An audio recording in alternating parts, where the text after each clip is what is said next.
ಲೋಕಸಭೆ ವಿಪಕ್ಷ ನಾಯಕ ರಾಹುಲ್ ಗಾಂಧಿ ಮತ್ತೆ ಎಂದಿನಂತೆ ತಮ್ಮ ಕಾಯಕವನ್ನು ಮುಂದುವರಿಸ್ಕೊಂಡು ಹೋಗಿದ್ದಾರೆ.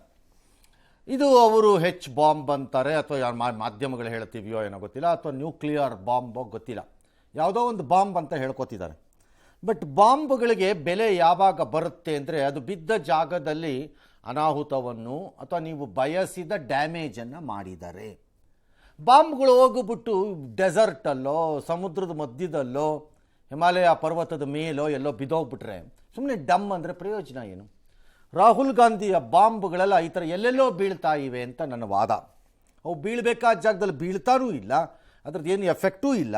ಹಾಗಾಗಿ ಬಹುಶಃ ಮುಂದಿನ ದಿನಗಳಲ್ಲಿ ಹೋಗ್ತಾ ಹೋಗ್ತಾ ಇವ್ರನ್ನ ಈಗಲೇ ಇವ್ರು ಹೇಳಿದ್ದನ್ನು ಸೀರಿಯಸ್ ಆಗಿ ತೊಗೊಳೋದು ಕಡಿಮೆ ಮಾಡಿಬಿಡ್ತಿದ್ದಾರೆ. ಇನ್ನೂ ಬಿಟ್ಟೇ ಬಿಡ್ತಾರಾ ಅಂತ ನೆಗ್ಲೆಕ್ಟ್ ಮಾಡೋಕ್ಕೆ ಶುರು ಮಾಡಿ. ಆದರೆ ಒಂದಿಷ್ಟು ಪಾಯಿಂಟ್ ಇದೆ, ಅದನ್ನು ಫಸ್ಟ್ ನೋಡೋಣ. ಅವರ ಮತಗಳ್ಳತನ ಮುಂದುವರಿದ ಆರೋಪ ಸರಣಿಯಲ್ಲಿ ಇವತ್ತು ಹರಿಯಾಣ ಪ್ರತ್ಯಕ್ಷವಾಯಿತು. ಬಿಹಾರ ಮತದಾನಕ್ಕೆ ಇನ್ನು ಒಂದು ದಿನ ಬಾಕಿ ಇದೆ, ಅಂದರೆ ನಾಳೆ. ಕರ್ನಾಟಕದ ಆಳಂದ ಮಹದೇವಪುರದಲ್ಲಾದಂತೆ ಹರಿಯಾಣದಲ್ಲೂ ಆಗಿದೆ ಅಂತ ರಾಹುಲ್ ಗಾಂಧಿ ಅವರ ಸಂಶೋಧನೆ ಮತ್ತು ದಾಖಲೆ. ಕಾಂಗ್ರೆಸ್ನ ಅಭೂತಪೂರ್ವ ಗೆಲುವನ್ನು ಸೋಲಾಗಿ ಪರಿವರ್ತಿಸಲು ಆಪರೇಷನ್ ಸರ್ಕಾರ್ ಚೋರಿ ಪ್ರಾರಂಭಿಸಲಾಗಿತ್ತು. ಬಿಜೆಪಿ ಮೋದಿ ಜೊತೆ ಕೇಂದ್ರ ಮುಖ್ಯ ಚುನಾವಣಾಧಿಕಾರಿ ಜ್ಞಾನೇಶ್ ಕುಮಾರ್ ಹಾಗೂ ಇಬ್ಬರು ಆಯುಕ್ತರು ಶಾಮೀಲಾಗಿದ್ದಾರೆ. 100% ಪುರಾವೆಯೊಂದಿಗೆ ಆರೋಪ ಮಾಡ್ತಿದ್ದೀವಿ ಅಂತಂದರು. ಇದನ್ನೇ ಹೋದ ಸರಿನೂ ಹೇಳಿದರು, ಇದೇನು ಹೊಸದಲ್ಲ. ಇದು 100% ಪುರಾವೆ ಇರುವ ವ್ಯಕ್ತಿ ಕಳೆದ ಬಾರಿ ನಾನು ಮಾಡಿದ್ದು ಯಾವುದೇ ಪರಿಣಾಮವನ್ನು ಬೀರ್ತಿಲ್ಲ ಅಂತ ಗೊತ್ತಾದ ಮೇಲೆ ಅದನ್ನು ಒಂದು ತಾರ್ಕಿಕವಾಗಿ ಅದಕ್ಕೊಂದು ಅಂತ್ಯವನ್ನು ದಾಟಿಸ್ಬೇಕು, ಕೊಡಬೇಕು ಅನ್ನೋದಾಗಿದ್ದರೆ ಏನು ಮಾಡಬೇಕಿಂತ ಅವ್ರಿಗೆ ಅರಿವು ಇರಬೇಕಾಗಿತ್ತು. ಅದು ಬಿಟ್ಟು ಒಂಥರ ಯಾವುದೋ ಮೂವಿದು ಪಾರ್ಟ್ 1 ಪಾರ್ಟ್ 2 ಪಾರ್ಟ್ 3 ಥರ ಇವ್ರು ರಿಲೀಸ್ ಮಾಡ್ಕೊಂಡು ಹೋದರೆ ಜನ ಅಷ್ಟೇ ಮಜಾ ತಗೊಂಡು ನೋಡಿಬಿಟ್ಟು ಲೇವಡಿ ಮಾಡಿ ನಿಮ್ಮನ್ನು ಗಂಭೀರವಾಗಿ ತೆಗೆದುಕೊಳ್ಳದೆ ಒಂಥರ ಇದೆಲ್ಲ ಜೋಕುಗಳು ಅಂತ ಸುಮ್ಮನೆ ಆಗೋಗ್ತಾರೆ. ಒಂದು ದಿನದ ನಿಮ್ಮ ಟಿ ವಿ ಆರ್ಭಟ ನಡೀಲಿ ಅಂತ ಎಲ್ಲ ಬಿಟ್ಬಿಡ್ತಾರೆ. ಆ ಹಂತಕ್ಕೆ ಬರುತ್ತೆ ಅಂತ ಅನ್ನಿಸ್ತಿದೆ ಇದು ಯಾಕೋ ನೋಡಿದ್ರೆ. ಕಾರಣ, ಚುನಾವಣೆ ಮುಗಿದಾಗ ಹರಿಯಾಣದಲ್ಲಿ ನಮ್ಮೆಲ್ಲ ನಾಯಕರು ಸಂತೋಷವಾಗಿದ್ದರು. ಯಾಕೆಂದರೆ ನಮ್ಮ ಗೆಲುವಿನ ವಿಶ್ವಾಸದಲ್ಲಿದ್ದರು. ಎಲ್ಲ ಪಕ್ಷಗಳು ಗೆಲುವಿನ ವಿಶ್ವಾಸದಲ್ಲೇ ಇರುತ್ತವೆ, ಯಾರೂ ಸೋಲಿನ ವಿಶ್ವಾಸದಲ್ಲಿ ಕೂತಿರಲ್ಲ, ಎಲ್ಲರೂ ಗೆಲುವಲ್ಲೇ ಇರ್ತಾರೆ. ಎಕ್ಸಿಟ್ ಪೋಲ್ಗಳು ಕಾಂಗ್ರೆಸ್ ಪರ ಒಲವು ಅಂದರು. ಎಕ್ಸಿಟ್ ಪೋಲ್ನ ನಿಮಗೆ ಬೇಕಾದಾಗ ನನ್ನ ಪರ ಇತ್ತು, ಇಲ್ಲದಿದ್ದಾಗ ನನ್ನ ವಿರುದ್ಧ ಇತ್ತು, ಬೇಕಾದಾಗ ನನ್ನ ಪರವ ಕರೆಕ್ಟಾಗಿ ಮಾಡಿದ್ದಾರೆ, ವಿರುದ್ಧವಾದಾಗ ಮೋದಿ ಏಜೆಂಟ್ಗಳು ಮಾಡಿರೋದು ಅಂತ ಬೈಯೋದ್ರಿಂದ ಎಕ್ಸಿಟ್ ಪೋಲ್ ಮೇಲೆ ನೀವು ಡಿಪೆಂಡ್ ಆಗೋಕ್ಕಾಗಲ್ಲ. ನಂಬಿಕೆನೇ ಇಲ್ಲ ಅಂದವ್ರು ಹೇಳಕ್ಕೆ ಬರಲ್ಲ. ಇದ್ರಿ ಹರಿಯಾಣದ ನಯಾಬ್ ಸಿಂಗ್ CM ಮಾತ್ರ ನಗೆ ಬೀರುತ್ತಾ BJP ಗೆಲುವಿಗೆ ಎಲ್ಲ ಅರೇಂಜ್ಮೆಂಟ್ ಮಾಡಿದ್ದೇವೆ ಅಂತಂದಿದ್ರು. ಹಾಗಾದ್ರೆ ಅರೇಂಜ್ಮೆಂಟ್ಗಳೇನು? ಈ ರಾಹುಲ್ ಗಾಂಧಿ ಒಂದಿಷ್ಟು ದಾಖಲೆಗಳ ಜೊತೆ ಒಂದಿಷ್ಟು ಕಲ್ಪನೆಗಳನ್ನು, ಊಹಾತ್ಮಕ ದೃಶ್ಯಗಳನ್ನು ತಮಗೆ ತಾವೇ ಊಹಿಸಿಕೊಂಡು ಎರಡನ್ನೂ ಮಿಕ್ಸ್ ಮಾಡ್ಕೊಂಡು ಒಂದು ಒಳ್ಳೆ ಅಡಿಗೆ ಮಾಡ್ತಾ ಇದ್ದೀನಿ ನಿಂತ್ಕೊಳ್ಳೋಂಗೆ ಕಾಣಿಸ್ತಿದೆ ಇದು. ಈಗ ಯಾರೂ ಒಬ್ಬರು ನಾವು ಗೆಲ್ತೀವಿ ಅಂತ ಹೇಳಿಬಿಟ್ರೆ ಅರೇಂಜ್ಮೆಂಟ್ ಏನು ಹಿಂಗೆ ಗೆಲ್ತೀಯ ಅಂತ ಹೇಳ್ಬಿಟ್ಟೆ, ನೀವು ಹೆಂಗೆ ವಿಶ್ವಾಸದಲ್ಲಿದ್ರಿ ಅಂತ ಹೇಳಿದ್ರೆ ಸೇಮ್ ಪ್ರಶ್ನೆ ಬಂದೇ ಬರುತ್ತೆ. ಹಿಂಗಾಗತ್ತೆ ಇದು. This is where the trouble is with Rahul Gandhi. ಏನು ಮಾಡೋದು ಇವರನ್ನು? ಅವ್ರನ್ನ ಯಾರು ನಿಲ್ಲಿಸೋ ಸ್ಟೇಜಲ್ಲಿ ಇಲ್ಲ, ಅವ್ರಿಗೆ ಅರ್ಥವಾಗೋ ಸ್ಟೇಜೂ ಇಲ್ಲ, ಗೊತ್ತಿಲ್ಲ ಅವ್ರು ಏನು ತೀರ್ಮಾನ ಮಾಡಿದ್ದಾರೆ. ಸುಪ್ರೀಂ ಕೋರ್ಟ್ ಎಲ್ಲವನ್ನು ನೋಡುತ್ತಿದೆ, ನೋಡಲಿ, ಯಾರು ಬೇಡ ಅಂದವರು ಅವ್ರು ಯಾಕೆ ನೋಡಬೇಕು? ನೀವೇ ನೋಡೋ ಹಂಗೆ ಮಾಡಿಬಿಡಿ ಹೋಗಿ. ಅಲ್ಲಿ ನಿಮ್ಮ ಹತ್ರ 100% ಇದ್ದ ಮೇಲೆ ಮಾಡಬೇಕಲ್ಲ, ಅದೂ ಇಲ್ಲ. ಏನಪ್ಪ ನೋಡ್ತಿದ್ದಾರೆ, ನಾವು ಕದ್ದು ಮುಚ್ಚಿ ಮಾಡ್ತಿಲ್ಲ. ಆಯೋಗ ಮನಸ್ಸು ಮಾಡಿದ್ರೆ ತಡೆಯೋಕ್ಕಾಗಲ್ಲ. ಪಟ್ಟಿ ಕೊನೆ ಕ್ಷಣದಲ್ಲಿ ಕೊಡ್ತಾರೆ. ಡಿಮಾಂಡ್ ಮಾಡಿ ಎಲ್ಲರೂ ಸೇರಿಕೊಂಡು ಪೊಲಿಟಿಕಲ್ ಪಾರ್ಟೀಸು ಎಲೆಕ್ಷನ್ಗೂ ಮೊದಲು ಇನ್ನೂ ಅರ್ಲಿ ಪಟ್ಟಿ ಬರಬೇಕು ಅಂತಾನೋ ಹೇಳಿ, ಅದನ್ನು ಚೆಕ್ ಮಾಡ್ಕೊಳ್ಳೋಕೆ ಈಸಿ ಆಗುತ್ತೆ. ಇನ್ನು ಮತದಾರರ ಹೆಸರು ಬಿಹಾರದಲ್ಲೂ ಡಿಲೀಟ್ ಆಗ್ತಾ ಇದೆ. ಬಿಹಾರದಲ್ಲಿ ಡಿಲೀಟ್ ಆಗ್ತಿದೆ ಅಂತ ಯಾರೂ ಹೇಳಲಿಲ್ಲ. ಆಗೋಯ್ತಲ್ಲ ಅಲ್ಲಿ SIR ಮುಗಿದೋಯ್ತಲ್ಲ ಅದು. ಓಕೆ, ಈಗ ರಾಹುಲ್ ಗಾಂಧಿ ಸಮಸ್ಯೆ ನನಗಿರೋದಪ್ಪ. ಓಕೆ, ಈ ರಾಹುಲ್ ಗಾಂಧಿ ಹೇಳೋದೆಲ್ಲ ಹಸಿ ಸುಳ್ಳು ಅಂತ ಒಂದು ವಾದ. ಅವ್ರು ಹೇಳಿದ್ದೆಲ್ಲ ಪರಮ ಸತ್ಯ ಅಂತಾನೂ ಅಲ್ಲ, ಅಥವಾ ಹಸಿ ಸುಳ್ಳು ಅಲ್ಲದೇ ಇರಬಹುದು, ಗೊತ್ತಿಲ್ಲ ನನಗೆ. ಹಸಿ ಸುಳ್ಳು ಇಲ್ಲದೆ ಇರಬಹುದು, ಪರಮ ಸತ್ಯವಂತೂ ಆಗಿರೋಕ್ಕಾಗಲ್ಲ. ಯಾಕಂದರೆ ನೀವು ಹೇಳಿದ ತಕ್ಷಣ ಹೌದೌದು ರಾಹುಲ್ ಗಾಂಧಿ ಹೇಳಿದ್ಮೇಲೆ ಆಗೋಯ್ತು 100%, ಅದೆಲ್ಲ ಆಗೋಗಿದೆ, ಕಳ್ತನ ಆಗೋದು ಎಲ್ಲ ಏನು ಮಾಡೋದು, ಮೋದಿ ಕಿತ್ತಾಕ್ಬಿಡಿ, ಅದು ಹರಿಯಾಣ ಗೌರ್ಮೆಂಟ್ ಡಿಸ್ಮಿಸ್ ಮಾಡಿಬಿಡಿ ಅಂತ ಹೇಳೋಕ್ಕಾಗತ್ತಾ? ಕರ್ನಾಟಕನೂ ಡಿಸ್ಮಿಸ್ ಮಾಡಿ ಅಂತಾರಾಗ ಹೌದು. ನೀವು ಗೆದ್ದಿಲ್ವಾ ಇಲ್ಲಿ, ಅದು ಚೋರಿನೇ ಅಂತಾರೆ. ಹ್ಮ್. ಹಾಗಾಗಿ ರಾಹುಲ್ ಗಾಂಧಿ ದೇವರಲ್ಲ, ಹೇಳಿದ್ದನ್ನೆಲ್ಲ ಕೇಳಿಸ್ಕೋಬೇಕು ಅಂತ ನಂಬಿಕೆ ಇದ್ದವ್ರಿಗೆ ನಾನು ಹೇಳ್ತಿರೋದು. ಹೌದು. ಸೊ ಎಲ್ಲಿ ಇದನ್ನು ತಾತ್ವಿಕವಾಗಿ ಅಂತಿಮವಾಗಿ ಎಂಡ್ ಮಾಡ್ಬೋದು, ಇಲ್ಲ ಸುಪ್ರೀಂ ಕೋರ್ಟ್ ಲೆವೆಲಲ್ಲಿ ತಗೊಂಡು ಹೋಗಿ ಹೇಗೆ ಕಳ್ಳತನ ಆಗಿದೆ ಅನ್ನೋದನ್ನು ಹೇಳಬೇಕು. ನಮ್ಮ ಮನೆಯಲ್ಲಿ ಕಳ್ಳತನ ಆಗಿದೆಯಪ್ಪ, ಯಾವನೋ ಕಳ್ಳ ರಾತ್ರಿ ಬಂದೋ ಬೆಳಗ್ಗೆ ಬಂದೋ ಕದ್ಕೊಂಡು ಹೋಗಿದಾನಪ್ಪ. ಈಗ ನಾನು ಹೋಗಿ ಅದಕ್ಕೆ ದೂರು ಕೊಡಬೇಕು, ಕಳ್ಳತನ ಆಗಿದೆ ಅಂತ ಕೊಡಬೇಕು. ನಾನು ಕೊಡದೆ ಸುಮ್ಮನೆ ರೋಡಲ್ಲಿ ಬಂದು ನಿಂತ್ಕೊಂಡ್ಬಿಟ್ಬಿಟ್ಟು ಕಳ್ಳತನ ಮಾಡಿಬಿಟ್ಟಿದೆ ಎಲ್ಲ ಇದಕ್ಕೆಲ್ಲ ಸಿದ್ದರಾಮಯ್ಯನೇ ಕಾರಣ ಅನ್ಕೊಂಡು ಬೈತಾ ಇದ್ರೆ ನಾನು ಪ್ರಯೋಜನ ಏನು? ಕಳ್ಕೊಂಡಿದ್ದು ಸಿಗುತ್ತಾ? ಕಳ್ಕೊಂಡಿದ್ದು ಬರಲ್ಲ. ಅಲ್ಟಿಮೇಟ್ಲಿ ನನಗಿರೋ ಆಪ್ಷನ್ ಏನು? ರಾಹುಲ್ ಗಾಂಧಿಗಿರೋ ಆಪ್ಷನ್ ಏನು? ನೀವು ಯಾರಿಗೆ ಹೇಳುತ್ತಿದ್ದೀರೋ ಅವ್ರು ಕೇಳಿಸ್ಕೋತಿಲ್ಲ ಅನ್ನೋದಾದರೆ ನೀವಾಗ ಹೋಗಿ ಕಳ್ಳತನ ದೂರು ಕೊಡಬೇಕು. ಎಲ್ಲಿಗೆ? ಸುಪ್ರೀಂ ಕೋರ್ಟಲ್ಲಿ ಕೇಸ್ ಹಾಕಬೇಕು. ಫಾರ್ ಎಕ್ಸಾಂಪಲ್, ನಾನಿದ್ದಂಗೆ ನಾನು ರಸ್ತೆಯಲ್ಲಿ ಹೇಳಿಬಿಟ್ಟು ಪೊಲೀಸ್ನವ್ರ ಹತ್ರಕ್ಕೆ ಹೋಗ್ತೀನಿ, ಸರ್ ನಮ್ಮ ಮನೇಲಿ ಕಳ್ಳತನ ಆಗಿದೆ, ಕೇಸ್ ತಗೊಳ್ಳಿ ಸರ್ ಅಂತ. ವಾಗ ಸುಮ್ಮನೆ ಕೆಲಸ ಇಲ್ಲ, ಬಂದುಬಿಟ್ಟ ಇಲ್ಲಿ ನಾನು ದೊಡ್ಡ ಕಳ್ಳತನ ಅಂತಿತ್ತು ಅಂತಂದರೆ ನಾನು ಏನು ಮಾಡಬೇಕಾಗ? ನ್ಯಾಯಾಲಯಕ್ಕೆ ಹೋಗಿ ದೂರನ್ನು ದಾಖಲಿಸ್ಬೇಕು ನಾನು. ಹೌದು, ಮುಂದಿನ ಆಯ್ಕೆಗೆ ನೋಡಿ. ನೀವು ನಿಂತ್ಕೊಂಡು ಭಾಷಣ ಮಾಡ್ಕೊಂಡು ಜೋಬಲ್ ಕೈ ಹಾಕೊಂಡ್ಬಿಟ್ಟು ಓಡಾಡ್ಕೊಂಡು ನೀವು ಪ್ರೆಸ್ ಕಾನ್ಫರೆನ್ಸ್ ಮಾಡ್ಬಿಟ್ಟು ನಿಂತ್ಕೊಂಡ್ಬಿಟ್ಟು ಯಾರು ಕೇಳಿಸ್ಕೊಳ್ಳಿಲ್ಲ ಅಂದರೆ ನೀವೇನು ಮಾಡಬೇಕು? ಅದಕ್ಕೂ ಸಬೂಬ್ ಕೊಡ್ತಾರಲ್ಲ, ಅದಕ್ಕೂ ಹೋಗಲ್ಲ ಅಂತೀರಿ, ಇದನ್ನೂ ಮಾಡಲ್ಲ ಅಂತೀರಿ. ಇದು ನೀನು ಜೋಕ್ ಅಂತ ಅನ್ಕೊಳ್ಳೋಣ, ಏನಂತ ಅನ್ಕೋಬೇಕು ನಾವು? ಸೀರಿಯಸ್ ಆಗಿ ಸತ್ಯ ಇದೆ ಅಂತಲೇ ಅನ್ಕೊಳ್ಳೋಣ ಬೇಕಾರೆ. How do we take it to the final stage? ನೀವು ಹೇಳಿದ ಫೈನಲ್ ಅಲ್ಲ, you are not the judge. 100% is there ಅಂದ್ಬಿಟ್ರೆ ನಾವು ಹೇಳ್ತೀವಿ, 1000 ಹೇಳ್ತಾರೆ ಬೇಜಾನ್ ಬೇಕು ಭಾಳ ಜನ. ಆಮೇಲೆ 100% is there, Congress government is looting Karnataka ಅನ್ಬಿಡೋದು, ಆಗೋಯ್ತು ಕ್ಲಾಸ್ 100% ಅನ್ಬಿಡೋದಪ್ಪ. ಅದಕ್ಕೆ ಆಗಲ್ಲ. This is becoming a joke. ಇದು ಈ ಜೋಕು ನಂಗೆ ಗೊತ್ತಿಲ್ಲ, ಪದೇ ಪದೇ ಒಂದು ಪ್ಯಾಟ್ರನ್ ಥರ ಕಾಣಿಸ್ತಾ ಇದೆ ನಂಗೆ ರಾಹುಲ್ ಗಾಂಧಿ. ಇದು ಒಂದು ಥರ ಸುಮ್ಮನೆ ಹೇಳ್ಬಿಡೋದು, ಪರಾರಿ ಆಗ್ಬಿಡೋದು, ನಂಗೆ ಗೊತ್ತಿಲ್ಲ ಅಂದ್ಬಿಡೋದು. ಆ ಸೀರಿಯಸ್ನೆಸ್ಸೇ ಇಲ್ಲ ಅದಕ್ಕೆ. ಹರಿಯಾಣನಲ್ಲಿ ರಾಹುಲ್ ಗಾಂಧಿ SIR ಪರ ಇದ್ದಾರೋ ಪುನಃ ಇದು ಪರಿಷ್ಕರಣೆ ಪರವಾಗಿದ್ದಾಗಿರೋ ವಿರುದ್ಧವಾಗಿದ್ದಾರೋ ಅರ್ಥವಾಗ್ತಿಲ್ಲ. ರಾಂಗ್ ಆಗಿ ಸೇರಿದೆ ಅಂದರೆ ಕಿತ್ತಾಕಿಸ್ಬೇಕಲ್ಲ. ಕಿತ್ತಾಕ್ಸೋದು ಹೆಂಗೆ? ಹಂಗಾರೆ ಪರಿಷ್ಕರಣೆ ಆಗಬೇಡಿ ಅಂತಾರೆ. ಅದು ಆಗ್ಬೇಕು ಇದು ಆಗ್ಬೇಕು ಅಂದ್ರೆ ಹೇಗೆ? 2 ಕೋಟಿ ಮತದಾರರ ಪೈಕಿ ಅಲ್ಲಿ ಹರಿಯಾಣನಲ್ಲಿ 25 ಲಕ್ಷ ಮತಗಳ ಕಳವಾಗೋಗಿದೆ. ಕಳವು ಅಂದರೆ ಏನು? ನನಗೆ ಅದು ಅಂಡರ್ಸ್ಟ್ಯಾಂಡ್ ಆಗ್ತಿಲ್ಲ. ಕಳವು ಅಂದ್ರೆ ಏನು? ನಿಮ್ಮ ಮತಗಳನ್ನು ಅವ್ರು ತೆಗೆದ್ರು ಅಂತ. ನಿಮ್ಮ ಮತ ಅವರ ಮತ ಅಂತ ನೀವು ಕಂಡುಹಿಡಿಯೋದು ಹೇಗೆ? ಸೀಕ್ರೆಟ್ ಬ್ಯಾಲೆಟಲ್ಲಿ ಹೇಗೆ ಕಂಡುಹಿಡಿತೀರಿ ನೀವು? ಆಲ್ ರೈಟ್, 5.21 ಲಕ್ಷ ನಕಲಿ ಇದ್ದಾರೆ ಇದರಲ್ಲಿ. ಡ್ಯಾಶ್ ಕೇಳಿಸ್ಲಿ, ನಕಲಿ ಹೇಳಿ. ಎಲೆಕ್ಷನ್ ಕಮಿಷನ್ ಉತ್ತರ ಪ್ರದೇಶದ್ದು ಯಾರ್ಯಾರ್ದು ಮಾಡ್ತಾ ಇದ್ದೀರಿ ಈಗ SIR, ಹರಿಯಾಣದು ಮಾಡ್ಕಿದ್ದು ಬಿಸಾಕ್ರಿ ಅದನ್ನು ಅಂತ ಕೇಳಿ. ಬೇಕಾಗಿರೋದು ಅದೇ ಅಲ್ವಾ ನಿಮ್ಗೆ? ಅದೇ ತಾನೆ. ಇಲ್ಲ ಕೇಳಬೇಡಿ ಅಂತೀರಿ. ಬ್ರೆಜಿಲ್ ಹರಿಯಾಣದಲ್ಲಿ 8ರಲ್ಲಿ ಒಬ್ಬರು ನಕಲಿ ಮತದಾರರು. How? Somebody has to show it. ಯಾವುದೋ 16 ಕೇಸ್ ಕೊಟ್ಬಿಟ್ಟು 25 ಲಕ್ಷ ಅಂತ ಹಂಗಾಗಲ್ಲ. It has to be a proper method. ಅದು ಕ್ಲೀನ್ ಆಗಬೇಕು. ಮತದಾರರ ಪಟ್ಟಿ ಕಚಡಾ ಪಟ್ಟಿ ಅನ್ನೋದು ಕಾಂಗ್ರೆಸ್ನ 50 ವರ್ಷದ ರೂಲಿಂಗಲ್ಲೂ ಇತ್ತು ಆರೋಪ. ತನಗೆ ಬೇಕಾದವರ ಹೆಸರನ್ನ ಕಿತ್ತಾಕ್ತಿತ್ತು ಕಾಂಗ್ರೆಸ್ ಅಂತ ಆಗಲೂ ಆರೋಪ ಇತ್ತು. ನಾನೇ ಅದಕ್ಕೆ ಸಾಕ್ಷಿ. ಕೆಲವು ಬೂತ್ಗಳಲ್ಲೆಲ್ಲ ಕೆಲವು ಸರಿ ಈ ಬೂತಿಂದ ಆ ಬೂತ್ಗೆ ಬೇಕು ಅಂತ ನಮ್ಮನ್ನು ವರ್ಗ ಮಾಡಿದ್ದಾರೆ ಕಾಂಗ್ರೆಸ್ನವರು ಅಂತಲೂ ಆರೋಪ ಇತ್ತು ಆಗೆಲ್ಲ. ಆಗ ಯಾರು ಮೈಕ್ ಹಿಡ್ಕೊಂಡು ಸ್ಕ್ರೀನಲ್ಲಿ ಹಿಂಗೆ ತೋರಿಸ್ಕೊಂಡು ಓಡಾಡೋರು ಇರಲಿಲ್ಲ ಅಷ್ಟೇ. ಆಗಲೂ ಇತ್ತು ಈ ಆರೋಪಗಳು. ಸತ್ತವ್ರದ್ದು ಹೆಸರೆಲ್ಲ ಇದೆ ಅಂತ ಆರೋಪ ಇತ್ತು. ನಾನು ಬರೋಕ್ಕೆ ಮೊದಲೇ ನಾನು ವೋಟ್ ಹಾಕಿದ್ದಾರೆ ಆರೋಪ ಇತ್ತು. ಗಂಡಸ್ತು ಹೆಂಗಸ್ತು ಯಾವನ ಏನೇನೋ ಮಾಡಿಬಿಟ್ಟ ಆರೋಪ ಇತ್ತು. 4 ಗಂಟೆ ಆದಮೇಲೆ ಬೂತ್ ಹತ್ರಕ್ಕೆ ಹೋದರೆ 100% ವೋಟಿಂಗ್ ಆಗಿದೆ ಅಂತಾರೆ, ನಾನು ವೋಟೇ ಹಾಕಿಲ್ಲ ನೋಡ್ರಿ ಅಂತ ಆರೋಪ ಇತ್ತು. ಆಗಲೂ ಇತ್ತು. It has to be properly removed. ಅದನ್ನು ಮಾಡಿಸ್ಬೇಕು ಕಾಂಗ್ರೆಸ್. 22 ಮತಗಳಲ್ಲಿ ಕೇವಲ ಸೋತಿದೆ, 8 ಸ್ಥಾನದಲ್ಲಿ ವ್ಯತ್ಯಾಸ ಆಗಿದೆ. ಬ್ರೆಜಿಲ್ ಮಾಡೆಲ್ ಫೋಟೋ ಬಳಸಿ 2 ಬೂತಲ್ಲಿ 22 ಬಾರಿ ನೋಂದಣಿ ಆಗಿದೆ, 100 ಸರಿ ಓಟ್ ಹಾಕಿದ್ದಾರೆ ಅಂತೆಲ್ಲ ಹೇಳ್ತಾರೆ. ಎಲ್ಲಾದರೂ ಆಗತ್ತೇನ್ರಿ? ಯಾರಾದರೂ ಒಬ್ಬ ವ್ಯಕ್ತಿಗೆ 20 ಸರಿ 30 ಸರಿ 40 ಸರಿ 50 ಸರಿ ಓಟ್ ಹಾಕಕ್ಕಾಗತ್ತಾ? ಒಬ್ಬ ಅಲ್ಲಿರೋ ಕ್ಯೂಗಳನ್ನ ನಿಂತ್ಕೊಂಡು ಕ್ಯೂ ಮನೆ ಹಾಳಾಗೋಗ್ಲಿ ರೀ. ಇದನ್ನ ಇರೇಸ್ ಮಾಡೋದು ಹೀಗೆ. ಆ ಟೆಕ್ನಾಲಜಿನೂ ನೀವೇ ತೋರಿಸ್ಬಿಡಿ. ನೋಡಿ ಹೆಂಗೆ ಇರೇಸ್ ಮಾಡ್ತಾ ಇದ್ದೀನಿ ತೋರಿಸ್ಬಿಡಿ. ಹೆಂಗಿದು? I don't understand. ಒಂದು ವೇಳೆ ಅಳಿಸಿದ್ರು ಅಂತ ಇಟ್ಕೊಳ್ಳೋಣ ಅದನ್ನು, 20 ಓಟ್ ಹಾಕಕ್ಕಾಗತ್ತೇನ್ರಿ ಯಾರು? ಆಲ್ ರೈಟ್, 20 ಓಟ್ ಹಾಕಿದ್ದಾರೆ. ಏಜೆಂಟ್ಗಳು ಗಮನಿಸಲ್ವಾ ಸರ್? ಅಲ್ಲ, 20 ಜಾಗದಲ್ಲಿ 20 ಬೇರೆ ಬೇರೆ ಏಜೆಂಟ್ ಇರ್ತಾರಪ್ಪ. ಏನು ಗಮನಿಸ್ತಾರೆ ಅವ್ರ ತಲೆ ಅವರು? ಹಾಗಾಗಿ 20 ಓಟ್ ಹಾಕಿದ್ದಾರೆ ಅಂತಲೇ ಇಟ್ಕೋತೀನಿಪ್ಪ. ಆ 20 ಓಟನ್ನು ಹಾಕಿದ್ದ ಡೂಪ್ಲಿಕೇಟ್ ಓಟನ್ನು ಹಾಕಿದವರು ಕಾಂಗ್ರೆಸ್ಗೆ ಹಾಕಿದ್ದಾರೆ ಅಂತಂದರೆ ಹೆಂಗೆ ಅವ್ರದೇ ವೋಟರ್ ಅಂತ ಹೇಗೆ ಅದನ್ನು BJP ವೋಟರ್ ಅಂತ ಹೇಳ್ತೀರಿ ನೀವು?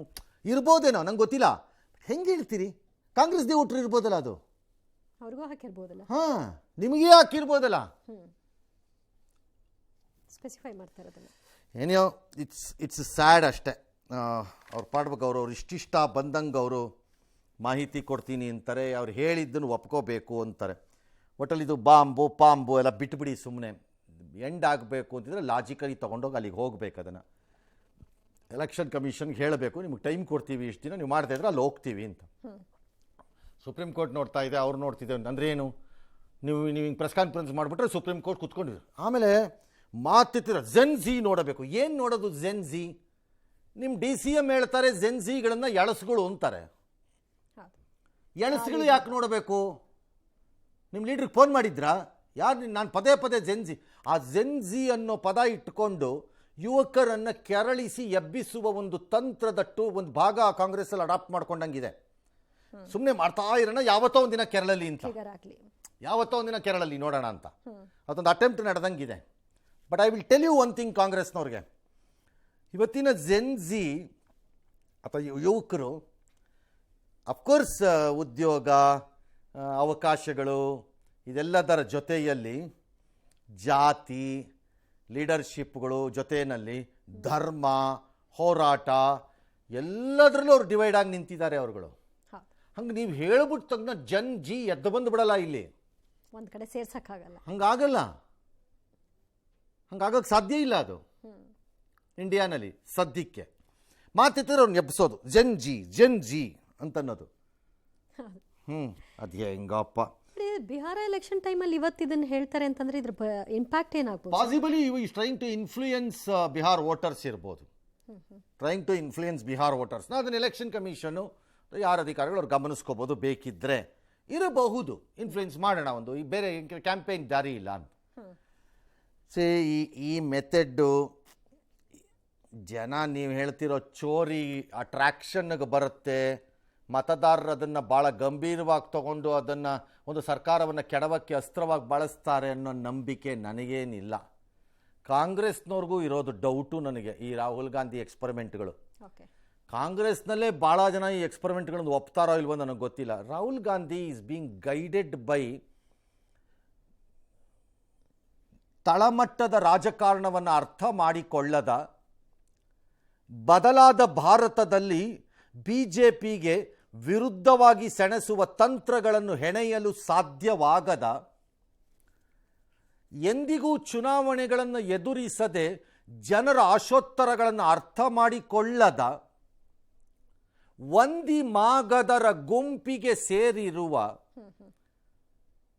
ಒಂದಿಷ್ಟು ಇಲೈಟಿಸ್ಟ್, ಅಂದರೆ ಒಂಥರ ಯಾರಿಗೂ ಸ್ವಲ್ಪ ದೊಡ್ಡ ಸೊಸೈಟಿ ಇದಿರ್ತಾರ ಅಂಥದ್ದೊಂದು ಗುಂಪು ಈ ವ್ಯಕ್ತಿಯನ್ನು ದಾರಿ ತಪ್ಪಿಸ್ತಾ ಇದೆ ಅಂತ ನನ್ನ ಡೌಟ್. ನನಗೆ ನನಗೆ ಡೌಟ್ ಅದು. Everything he does not resonate in the local population ಅಲ್ಲದು. ನೀವು ಯಾವುದು ಮಾಡಿದ್ರು, ಯಾವ ಕ್ಯಾಂಪೇನ್ಗಳನ್ನು ಮಾಡ್ಕೊಂಡು ಹೋದ್ರೂ ಅದು ಆ ಸಮುದಾಯದ ವ್ಯಾಪ್ತಿಯೊಳಗೆ ಹೋಗ್ತಾನೆ ಇಲ್ಲ, ಹೋಗೋದೇ ಇಲ್ಲ. ಅದು ಹೋಗ್ತಾನೆ ಇಲ್ಲ. ಅದು ಬರೀ ಟಿವಿಗಳು ಮಾಧ್ಯಮಗಳಲ್ಲಿ ಮಜಾ ತಗೋತಿದೆ. ಕಾಂಗ್ರೆಸ್ಸಿನ ಲೀಡರ್ಗಳಿಗೆ ಒಂದು ದಿನದ ಹೇಳಿಕೆಗಳಿಗೆ ದಾರಿ ಮಾಡಿಕೊಡ್ತಾ ಇದೆ. ಒಂದೇ ದಿನದ ಹೇಳಿಕೆ ಅವರು ಇದನ್ನು ಕ್ಯಾರಿ ಮಾಡ್ತಿಲ್ಲ, ಅವ್ರ ಕೈಲೂ ಆಗ್ತಾ ಇಲ್ಲ. ದಿಸ್ ಇಸ್ ಎ ಸಿಚುಯೇಷನ್ ಅಂತ ಅನ್ಸತ್ತೆ. ನನಗೆ ಗೊತ್ತಿಲ್ಲಪ್ಪ ಮುಂದೆ ಏನಾಗತ್ತೋ. ಇಲ್ಲ SIRನ ಯೂಸ್ ಮಾಡಿಕೊಂಡು ರಾಹುಲ್ ಗಾಂಧಿ ದೇಶದಲ್ಲಿರೋದೆಲ್ಲ ಖಾಲಿ ಮಾಡಿಸ್ಬೇಕು. ಒಂದು ಕಡೆ ಅದೇನೋ ಬ್ರೆಜಿಲ್ ಮಾಡೆಲ್ದು ಫೋಟೋ ಹಾಕಿ 100 ಓಟೋ ಹಾಕಿದ್ದಾರೆ ಅಂತ ಇರ್ಬೋದು. ಕ್ಲೀನ್ ಮಾಡಿಸ್ಬೇಕು ತಾನೇ, ಅದನ್ನು ಕ್ಲೀನ್ ಮಾಡೋದಂಗೆ. ಒಂದು ಕಡೆ ಬ್ರೆಜಿಲ್ ಮಾಡೆಲ್ದು ಫೋಟೋ ಇದೆ, ತೆಗೆದಿಲ್ಲ ಅಂತೀರಿ. ಇನ್ನೊಂದು ಕಡೆ ಕಚಡಗಳು ಬಾಂಗ್ಲಾದೇಶಿಗಳು ಕದ್ದು ನಮ್ಮ ದೇಶದೊಳಕ್ಕೆ ಬಂದಿರುವಂಥ ಕಳ್ಳರನ್ನ ಹುಡುಕಿ ತೆಗಿಯೋಣ ಅಂದರೆ ತೆಗಿಬೇಡಿ ಅಂತೀರಿ. ಇದು ಯಾವ ಥರದವರು? ಇದು ಯಾವ ಊರು ನ್ಯಾಯ ಆಗತ್ತೆ? ಬ್ರೆಜಿಲ್ ಮಾಡೆಲ್ ಹಾಕಿದ್ದು ಹೇಗೆ ತೆಗಿಬೇಕು, ಹಾಗೆ ಅಕ್ರಮವಾಗಿ ಭಾರತದೊಳಕ್ಕೆ ಬಂದು ಲಜ್ಜಿಗೆಟ್ಟ ಅಧಿಕಾರಿಗಳಿಗೆ ದುಡ್ಡನ್ನು ಕೊಟ್ಟು ಹೇಸಿಗೆ ತಿನ್ನಿಸ್ಬಿಟ್ಟು ಆಧಾರ್ ಕಾರ್ಡ್ ಮಾಡ್ಕೊಂಡಿರೋ ಬಾಂಗ್ಲಾದೇಶಿಗೆ ಕಿತ್ತು ಬಿಸಾಕಿ ಓಡಿಸ್ಬೇಕು ತಾನೇ, ಅದನ್ನು ಮಾತ್ರ ಬೇಡ ಅಂತೀರಿ. ಯಾಕೆ? ಮಹದೇವಪುರದಲ್ಲಿರುವಂತಹ ಬಿಹಾರದ ಮತದಾರರನ್ನ ಅಲ್ಲಿಂದ ತಂದು ಇಲ್ಲಿ ಸೇರಿಸಿದ್ದೀರಿ ಅಂತ ಹೇಳ್ತೀರಿ, ಅಲ್ಲಿ ತೆಗೆದಿದ್ದೀರಿ ಅಂತೀರಿ. ನೋಬಡಿ ಈಸ್ ಅಂಡರ್ಸ್ಟ್ಯಾಂಡಿಂಗ್ ಯುವರ್ ಆರ್ಗ್ಯುಮೆಂಟ್ಸ್ನ. ಅದಕ್ಕೆ ಹೇಳ್ತಿರೋದು, ಜನರ ಜೊತೆ ಅವರ ಸ್ಪಂದನೆಗೆ ಸಿಗದ ವಿಷಯಗಳನ್ನು ಹಿಡ್ಕೊಂಡು ನೀವು ಲಬಲಬೋ ಅಂತ ಬಡ್ಕೊಂಡ್ರೆ ಏನೂ ಆಗಲ್ಲ. ಹಾಗಾಗಿ ನಿಮ್ಮ ಸುತ್ತಲಿರುವ ಜನರ ಗೊತ್ತಿಲ್ಲ ಅವ್ರು ಏನು ಗೈಡ್ ಮಾಡ್ತಿದ್ದಾರೆ, ನನಗೆ ಹೇಳಿದ್ನಲ್ಲ ಗುಂಪುಗಳು, ಆ ವರ್ಗದಲ್ಲಿರುವ ಜನ ನಿಮ್ಮ ಸುತ್ತಲೂ ಇದ್ದಾರೆ ಅಂತ ನನ್ನ ಭಾವನೆ. ಎಸ್, ಜೀನಿ ಸ್ಲಿಮ್ ರೆಫರ್ ಮಾಡ್ಬೇಕಾದ್ರೆ ಕಾರಣ ಏನಂದ್ರೆ ವೇಟ್ ಲಾಸ್ ಸಲುವಾಗಿ ನನ್ ಬಾಳ ಜನ ಕೇಳಿದ್ರು. ಫಸ್ಟ್ ನಾನ್ ತಗೊಂಡು ನನಗೆ ರಿಸಲ್ಟ್ ಬಂದ್ಮೇಲೆ ಆಮೇಲೆ ನಾನು ಜೀನಿ ಸ್ಲಿಮ್ ಇನ್ನೊಬ್ಬರಿಗೆ ಪ್ರಿಪೇರ್ ಮಾಡಿದ್ದೆ. ಸುಸ್ತಾಗೋದು ಕಡಿಮೆ ಆಯ್ತು, ವೀಕ್ನೆಸ್ ಅದು ಏನೂ ಇಲ್ಲ, ಪೂರಾ ಹೆಲ್ದಿ ಅದೇನಿ. ವೇಟ್ ಜಾಸ್ತಿ ಇರೋರಲ್ಲಿ ಏನೇ ಡೌಟ್ ಇಲ್ಲದೆ 100% ಬಳಸಬಹುದು. ಪ್ರತಿದಿನ ನಮ್ಮ ಜೀನಿ ಸ್ಲಿಮ್ ನ ಯೂಸ್ ಮಾಡಿ ಯಾವುದೇ ಸೈಡ್ ಎಫೆಕ್ಟ್ ಇಲ್ದಂಗೆ ನೀವು ಸಣ್ಣ ಆಗ್ತೀರಾ. ಇನ್ನು ರಾಹುಲ್ ಆರೋಪಕ್ಕೆ ಚುನಾವಣಾ ಆಯೋಗ ಕೂಡ ಏಜೆಂಟ್ಗಳು ಏನು ಮಾಡ್ತಾ ಇದ್ರು, ಆಗ್ಯಾಕೆ ಆಕ್ಷೇಪಣೆ ಎತ್ತಲಿಲ್ಲ ಅಂತ ಪ್ರಶ್ನೆ ಮಾಡಿದೆ. ಇನ್ನು ಕಿರಣ್ ರಿಜಿಜು ಕೂಡ ಬಿಹಾರದಲ್ಲಿ ಚುನಾವಣೆ ಆಗ್ತಾ ಇರೋ ಸಂದರ್ಭದಲ್ಲಿ ಇದನ್ನ ಎತ್ತಾ ಇದ್ದಾರೆ. ಕಾಂಗ್ರೆಸ್ ಆಡಳಿತದ ರಾಜ್ಯದಲ್ಲಿ ಮತಗಳು ಆಗಿಲ್ವಾ ಅಂತ ಪ್ರಶ್ನೆ ಮಾಡಿದ್ದಾರೆ. ಮತ್ತು ಅಷ್ಟೊಂದು ಅನುಮಾನ ಇದ್ರೆ ಕೋರ್ಟ್ಗೆ ಹೋಗಿ ಅಂತ ಕೂಡ ಹೇಳಿದ್ದಾರೆ. ಸಿಟಿ ರವಿ ಕೂಡ ರಾಹುಲ್ ಗಾಂಧಿ ವಿರುದ್ಧ ಕಿಡಿಕಾರಿದ್ದಾರೆ. ರಾಹುಲ್ ಗಾಂಧಿಯವರ ಹೇಳಿಕೆಯನ್ನ ಕಾಂಗ್ರೆಸ್ನವರೇ ಸೀರಿಯಸ್ ಆಗಿ ತಗೊಳ್ಳೋದು ಬಿಟ್ಬಿಟ್ಟಿದ್ದಾರೆ. ಅವ್ರ ಹೇಳಿಕೆ ಕಾಂಗ್ರೆಸ್ ಅವರಿಗೆ ಸಮರ್ಥನೆ ಮಾಡ್ಕೊಳಕ್ ಆಗದೆ ಇರುವಂತ ಸಿದ್ದರಾಮಯ್ಯನವರು ಅಥವಾ ನಾಳೆ ಬೆಳಗ್ಗೆ ಡಿ ಕೆ ಶಿವಕುಮಾರ್ ಎಲ್ಲ ರಾಹುಲ್ ಗಾಂಧಿ ಹೇಳಿದ್ದಲ್ಲ ಸರಿ ಅಂತ ಹೇಳದೇ ಇದ್ರೆ ಅವ್ರು ಉಳಿಯಲ್ಲ, ಅವ್ರ ತಲೆ ತಗೋಗತ್ತೆ ಅಷ್ಟೇ. ಆಮೇಲೆ ಅದಕ್ಕೆ ಅವ್ರು ಹೇಳ್ತಾರೆ. ನಾನು ಮೊನ್ನೆನೇ ಹೇಳ್ತಾ ಇದ್ದೀನಿ, ಕಾಂಗ್ರೆಸ್ಸಲ್ಲಿ ಒಂದು ಹೊಸ ಚಾಳಿ ಬಂದಿದೆ. ಎಲ್ಲ ಲೀಡರ್ಗಳು, even Siddaramaiah has completely surrendered to that ಪಾಲಿಸಿಗೆ. ರಾಹುಲ್ ಗಾಂಧಿ ಏನಾದ್ರು ಹೇಳಿದಾಗ ಅದಕ್ಕೊಂದು ರಿಯಾಕ್ಷನ್ ಕೊಡಬೇಕು. ಹೌದು ಅಂತಿರಬೇಕದು, ಮತ್ತು ಅದು ರಾಹುಲ್ ಗಾಂಧಿಗಿಂತ ಉಗ್ರವಾಗಿರಬೇಕು ಹೇಳಿಕೆ. ರಾಹುಲ್ ಗಾಂಧಿ 10 ಕೋಟಿ ರೂಪಾಯಿನ ಲೂಟಿ ಹೊಡೆದಿರೋ ಮೋದಿ ಸರ್ಕಾರ ಅಂದರೆ 10 ಅಲ್ಲ 100 ಕೋಟಿ ರೂಪಾಯಿ ಲೂಟಿ ಹೊಡೆದಿರೋ ಸರ್ಕಾರ ಅಂತ ಹೇಳಬೇಕು ಇವರು. ಆಗ ಇವರು ಲೆವೆಲ್ ಲೀಡರ್ಗಳು. ಈ ಈ ಈ ಪೂಜೆ, ರಾಜಕೀಯ ಜೀತ ಪೂಜೆಗೆ ಬಂದುಬಿಟ್ಟಿದ್ದಾರೆ ಎಲ್ಲರೂ. ಹೇಳದೇ ಇದ್ರೆ ಏನು ಅನ್ಕೋತಾರೋ, ನನಗೇನು ಹೋಗ್ಬೇಕು, ನಂದು ಒಂದು ಸೇರ್ಸ್ಕೊತ ಕಡೆಗೆ ಸರ್ ಅವನು ಅಪರಾಧ ಮಾಡಿದ್ದಾನೆ ಅಂತ ರಾಹುಲ್ ಗಾಂಧಿ ಹೇಳಿದ್ರೆ, ಅಪರಾಧ ಅಲ್ಲ ಅಕ್ಷಮ್ಯ ಅಪರಾಧ ಮಾಡಿದ್ದಾನೆ ಅಂತ ಹೇಳ್ಬೇಕು ಇವರು. ಆ್ಯಡ್ ಮಾಡ್ಕೊಂಡು ಹೇಳಬೇಕು ಇವರು. ಹಂಗೆ ಹೇಳಿದ್ರೆ ಹೇಳೋಂಗಿಲ್ಲ ಇವರು. ಆ ಲೆವೆಲ್ಗೆ ಬಂದ್ಬಿಟ್ಟಿದೆ. ಹಾಗಾಗಿ ಇವರೆಲ್ಲ ಹೇಳ್ತಾರೆ, ಇಟ್ಸ್ ಓಕೆ. ನನ್ನ ಪ್ರಶ್ನೆ ಅದಲ್ಲ. ಎಲೆಕ್ಷನ್ ಕಮಿಷನ್ನು ಮೆಕ್ಯಾನಿಕಲ್ ಆಗಿ ಹೇಳಬಾರ್ದು. ಕೌಂಟರ್ಗಳು ಏಜೆಂಟ್ಗಳೇನು ಮಾಡ್ತಿದ್ರು, ನೀವೇನು ಕತೆ ಕಾಯ್ತಾ ಇದ್ರಾ, ನೀವೇನು ತಿಂತಾ ಇದ್ರಿ, ಅವಾಗ ಅನ್ನ ತಿಂತಿದ್ರೆ ಏನು ತಿಂತಿದ್ರಿ ಎಲೆಕ್ಷನ್ ಕಮಿಷನ್ ಅವ್ರು? ಹಂಗಾರೆ ನೀವೇನಿಕ್ಕಿದ್ದೀರಿ, ಮಣ್ಣು ತಿನ್ನಕ್ಕಿದ್ದೀರಾ ನೀವು? ಪರವಾಗಿಲ್ಲ, ನೀವೇ ಅವ್ರು ಕೇಳಿದ ತಕ್ಷಣ ಅದಕ್ಕೊಂದು ಸ್ಟ್ಯಾಂಡರ್ಡ್ ಉತ್ತರ. ಏಜೆಂಟ್ಗಳೇನು ಮಾಡ್ತಾಯಿದ್ರು, ಒಬ್ಬರು ಯಾಕೆ ಆಕ್ಷೇಪಿಸಲಿಲ್ಲ, ನೀವೇನು ಮಣ್ಣು ತಿಂತಿದ್ರಾ ಅಂತ ಹೇಳಿ, ನೀವೇನು ತಿಂತಿದ್ರಿ ಅಂತ ಹೇಳಿ ನನಗೆ ದೇಶಕ್ಕೆ. ರಾಹುಲ್ ಗಾಂಧಿ ಬಿಟ್ಟಾಕ್ರಿ, ದೇಶಕ್ಕೆ ಉತ್ತರ ಕೊಡಿ. 100 ಫೋಟೋ ಹೆಂಗಯ್ಯ ಬಂತು ಹೇಳು ಅಂತ ಯಾವನಾರ ಒಬ್ಬ ಕೇಳಬೇಕು. ಮುಖಾಮುಖಿ ನೋಡಿದೆ ಹೆಂಗೆ ಬಂತು, ಅದರಿಂದ ಓಟ್ ಆಗಿರ್ಲಿಕ್ಕಿಲ್ಲ ನನ್ನ ಪ್ರಕಾರ. ಯಾಕಂದ್ರೆ 100 ಓಟ್ ಸಾಧ್ಯನೇ ಇಲ್ಲ. ಅದು ಒಬ್ಬ ವ್ಯಕ್ತಿ ರಾಹುಲ್ ಗಾಂಧಿ ಹೇಳ್ದಂಗೆ ನಡೆಯಲ್ಲ ಅದು ನನ್ನ ಪ್ರಕಾರದಲ್ಲಿ. ಎಲೆಕ್ಷನಲ್ಲಿ ಅದನ್ನೇ ಹೇಳಿದ್ದು, ತಳಮಟ್ಟದ ರಾಜಕಾರಣ ಮತ್ತು ತಳಮಟ್ಟದ ಸಮಸ್ಯೆಗಳಿಂದ ರಾಹುಲ್ ಗಾಂಧಿ ದೂರ ಇದ್ದಾರೆ. ಅವ್ರ ಸುತ್ತಲೂ ಇರೋರು ಒಂದಿಮಾಗದರು, ಅವ್ರ ಸುತ್ತಲೂ ಇರೋರು ಅಧಿಕಾರದ ಏಜೆಂಟ್ಗಳು, ಅವ್ರ ಸುತ್ತಲೂ ಇರೋರು ಜೀತಕ್ಕೆ ಒಪ್ಪಿಸ್ಕೊಂಡಿರೋ ಮನಸ್ಥಿತಿಯವರು. ಅದಕ್ಕೆ ಈ ಥರದ ಐಡಿಯಾಗಳು ಕೊಟ್ಕೊಂಡು ಕೂತಿರೋದಲ್ಲಿ. ಫೀಲ್ಡಲ್ಲಿ ನಡೆಯೋ ಹೋರಾಟಕ್ಕಲ್ಲ. See there has to be an alternate thought process and ideological battle BJP ಜೊತೆ. ಸುಮ್ಮನೆ ಬುರುಡೆ ಬಿಟ್ಕೊಂಡು ಓಡಾಡಿದ್ರೆ ಆಗಲ್ಲ. ಕೂತ್ಕೊಂಡು ಆ ಎಲೈಟಿಸ್ಟ್ ಕ್ಲಾಸ್ನವ್ರ ಜೊತೆ ಗೊತ್ತಿದ್ದಾರೆ ಯಾರು ಸುತ್ತಲೂ ಸೇರಿರ್ತಾರೆ ಇಲ್ಲಿ ಎಲೈಟಿಸ್ಟ್ಗಳು ಅಂದರೆ. ಪೇಪರ್ ತಯಾರಿ ಮಾಡೋ ಗಿರಾಕಿಗಳು ಆಳಂದಾಲ್ ಬಂದು ಎಲೆಕ್ಷನ್ ಫೇಸ್ ಮಾಡೋಕ್ಕಾಗಲ್ಲ. ಇಲ್ಲಿ ಭಾಷಣ ಬಿಗಿಯೋ ಗಿರಾಕಿಗಳಿಗೆ ಕಾರ್ಪೊರೇಷನಲ್ಲಿ 3/4 ಓಟ್ ಬರೋಲ್ಲ. ಕಾಂಗ್ರೆಸ್ಸಲ್ಲಂತ ಭಾಳ ಲೀಡರ್ಗಳಿದ್ದಾರೆ. 3/4 ಓಟ್ ತರಕ್ಕೆ ಯೋಗ್ಯತೆ ಇಲ್ಲದೆ ಇರೋರಲ್ಲ ಕಾಂಗ್ರೆಸ್ಸಲ್ಲಿ ಲೀಡರ್ಗಳು. ಏನು ಮಾಡೋಣ ಅದಕ್ಕೆ? ಹಣೆ ಬರೋಕ್ಕೆ ಅವ್ರ ಪಾರ್ಟಿ ಹಣೆ ಬರ, ನಮ್ದಲ್ಲ. ಹಾಗಾಗಿ ಎಲೆಕ್ಷನ್ ಕಮಿಷನ್ ಅದನ್ನು ಇಟ್ಕೊಂಡು ಮಜಾ ತಗೋಬಾರ್ದು.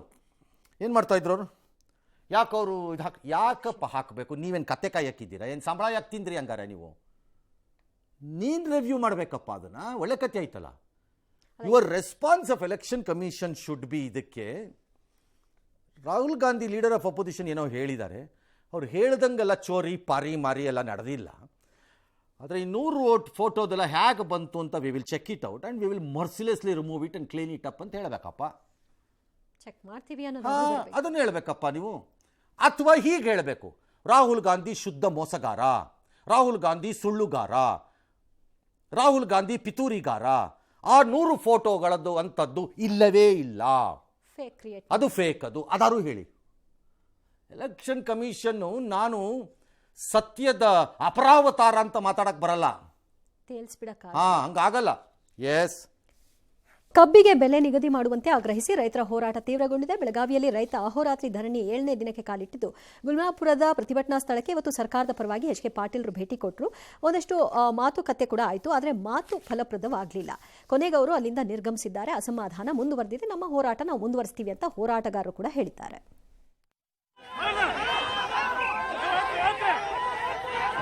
ನೀವು ಯಾರು ಅನುಮಾನ ಪಡಬೇಕಾಗಿಲ್ಲ, ಇಲ್ಲಿ ಯಾರು ಅನುಮಾನ ಅವಶ್ಯಕತೆ ಇಲ್ಲ. ಹುಲಿಗಳು ನೀವು ಗಟ್ಟಿರುದ ಬರತ್ನಾಗ ಒಂದೊಂದು ಹೆಗಲ ಮೇಲೆ ಬಂದು ಕೆಲವು ಸಿಕ್ಕರೆ ಹಾಕೊಂಬರ್ರಿ, ಸಿಗುದೇ ಇಲ್ಲ. ಅವಿಬ್ರು ಕತ್ತಿ ಹಂಗ ಒದಿರೋದ್ರ ಸಾತೋಕ. ನಾಳೆ ಸಾಯಂಕಾಲ 6 ಗಂಟೆಗೆ ಸನ್ಮಾನ್ಯ ಮುಖ್ಯಮಂತ್ರಿಗಳ ಜೊತೆಗೆ ಮೊದಲನೇ ರೈತರ ಮೀಟಿಂಗ್. 7ನೇ ತಾರೀಕು ಮುಂಜಾನೆ ಕಾರ್ಖಾನೆಯವ್ರದ್ದು ಮೀಟಿಂಗ್. 7ನೇ ತಾರೀಕು 2 ಗಂಟೆಯೊಳಗೆ ಆದಷ್ಟು ರೈತ ಪರವಾಗಿರ್ತಕ್ಕಂಥ ನಿರ್ಣಯ ಮಾಡೋದಕ್ಕೆ ನಾವು ನಿರ್ಣಯಿಸಿದ್ದೇವೆ. ಒಬ್ಬ ರೈತ ನಾಯಕನ ಮಗನಾಗಿ ನಂದು ಕೂಡ ಕರ್ತವ್ಯ ಇದೆ ಅಂತ ಕಬ್ಬು ಬೆಳೆಗಾರರ ಹೋರಾಟಕ್ಕೆ ಬೆಂಬಲವನ್ನು ಕೂಡ ಕೊಡಬೇಕು. ಯಾವುದೇ ಸಮಸ್ಯೆ ಬಂದಾಗಲೂ ಸಹ ಕೇಂದ್ರ ಸರ್ಕಾರದ ನಾವು ಸಿಎಂ ಜೊತೆ ಮಾತುಕತೆಗೆ ಬಂದ್ರೆ ಗ್ಯಾರಂಟಿ ಸಮಸ್ಯೆ ಹೇಳಿ ಕಳಿಸ್ತೀರಿ ಅಂತ ಹೇಳಿದ್ದಾರೆ ಸರ್ ರೈತರು. ಆಯಿತು, ಅವ್ರು ಗ್ಯಾರಂಟಿ ಸಮಸ್ಯೆ ಹೇಳಿದರೆ ಗ್ಯಾರಂಟಿ. ನೀವು ಗ್ಯಾರಂಟಿ ತಗೋತಿಲ್ವಾ? ಹಂಗಾರೆ ಎಲ್ಲ ರೈತರು ರಿಜೆಕ್ಟ್ ಮಾಡಿ ಗ್ಯಾರಂಟಿನ ಬಿಸಾಕಿ ಹೇಳ್ತೀನಿ, ಬಿಸಾಕಿ ಹೇಳ್ತೀನಿ ತಗೊಂಡೋಗಿ.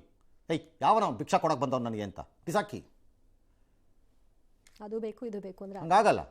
ನಂಬರ್ 2, ರೈತರ ಲೀಡರ್ ಯಾರೋ ಪಾಪ ಪ್ರೊಟೆಸ್ಟ್ ಮಾಡ್ತಿದ್ದಾರೆ, ಚೆನ್ನಾಗಿ ಮಾಡ್ತಾ ಇದ್ದೀನಿ. ಅದರಲ್ಲಿ ಈ ಥರ ಉದ್ವೇಗ ಮತ್ತು ಆವೇಶದಲ್ಲಿ ಚಪಾಳೆ ಹೊಡ್ಸೋಕ್ಕೆ ಬಿಂದೂಕು ಇದೆಲ್ಲ ಹೇಳಬೇಡಿ. ನಾಳೆನಾರು ಹೆಚ್ಚು ಕಡಿಮೆ ಆದರೆ ಯು ಆರ್ ಹೆಲ್ಡ್ ರೆಸ್ಪಾನ್ಸಿಬಲ್ ಅದಕ್ಕೆ. ಆಮೇಲೆ ಅದಕ್ಕೆ ಅವಕಾಶ ಹಂಗೆ ಅವಕಾಶ ಮಾಡಬಾರ್ದು.